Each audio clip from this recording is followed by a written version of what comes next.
train emotional intelligence, I put together 8 steps that would help me to train impulse control in this situation.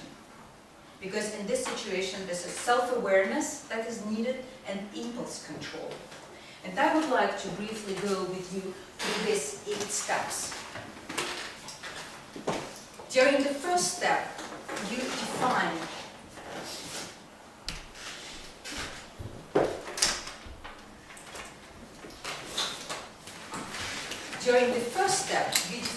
a situation where you would like to change your behavior. Not every situation needs to be managed in terms of emotions, but there are some situations when you regret about how you behave.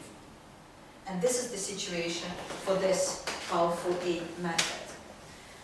During the second step, you recognize which emotions a person, for example, I experienced. And in my case, it was anger and it was fear, because I feared to have an accident. During the third step is also identifying values, beliefs and expectations that are at risk or in jeopardy.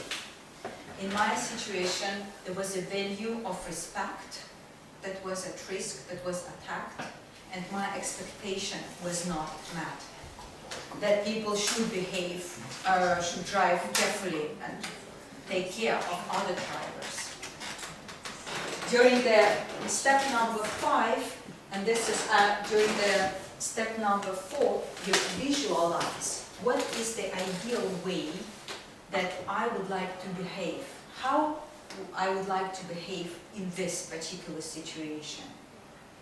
And in the case of a black Jeep, I want to keep cool and go on the distance from such drivers, because I don't know, maybe they are drunken, maybe they don't know how to drive a car. I want to make sure that I'm in a secure situation. And during the 5th step, this is where the coach is mostly needed, is to work around your values, expectations and your beliefs. And my ratio recommended me to put the value of security and the value of life that I have on top.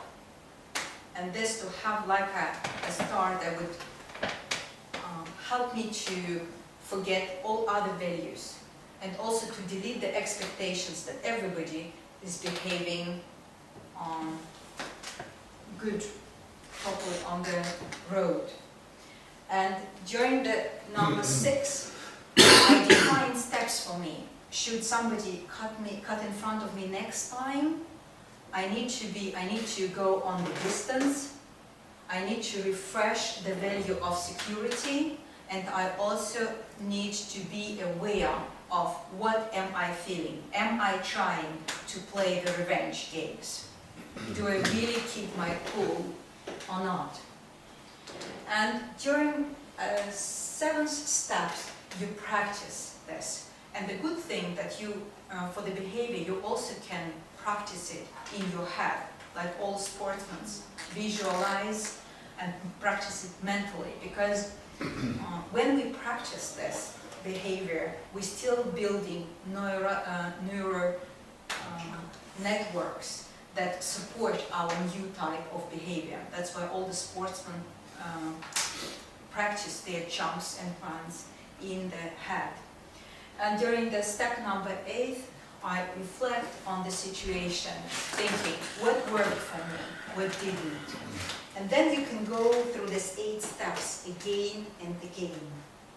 And I have heard that in therapy you use 8 as a movement to calm down.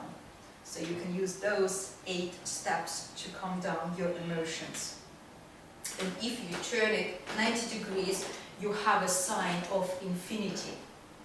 And it's just emotional intelligence is an infinite story between your ratio and emotio, discussing how do I behave in this particular situation.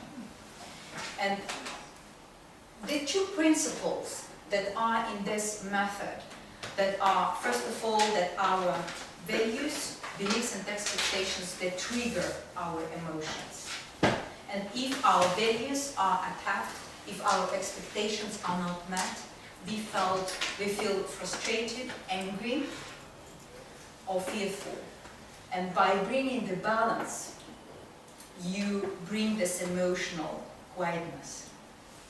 You can calm down the emotions. This is the first principle. And the second principle, thanks to the neuroplasticity, we can change our behavior. We can build new neural networks to support us and behave differently in the situation. This is how, to the practical aspects, it takes time. It's like training your emotional intelligence. It's like going to a gym and training the muscles of your body. It is possible, but it takes time. So the good news, you can do this. The bad news, it doesn't happen overnight. That's why those these 8 steps can be repeated again and again.